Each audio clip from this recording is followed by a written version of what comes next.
कहाँ जा रहा, कहाँ जा रहा? भाई साहब मेरे पीछे ना पुलिस पड़ी है। हाँ हाँ। मैं ना आपको 1000 रुपए दूंगा, मेरे को थोड़ी देर के लिए। वाह, 1000 रुपए का? चल ठीक है, जा। पुलिस वाले को हाँ ठीक है, 1000 रुपए कमाऊंगा।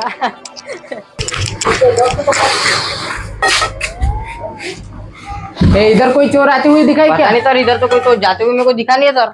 अरे सरकार ने 5000 का इनाम रखे है और जो कोई इसका पता बताएगा ना उसको सरकार 5000 रुपए देने वाली है। एक लड़का को मैंने अंदर डालूं, वो है चोर। आप यहाँ पे 2 मिनट खड़े रहिए, मैं उसको लाता हूँ। हाँ हाँ हाँ, ठीक है ठीक है। ठीक है, चल पुलिस चली गई, चल जा तू अपने, जा चल जा। धन्यवाद यार। चल जा। तेरे जैसा दुकानदार चला चला चल।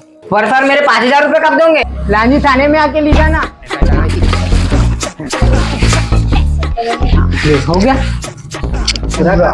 पूरा काम हो गया। निकाल निकाल निकाल निकाल निकाल निकाल भाई का सामान निकाले यार। अरे यार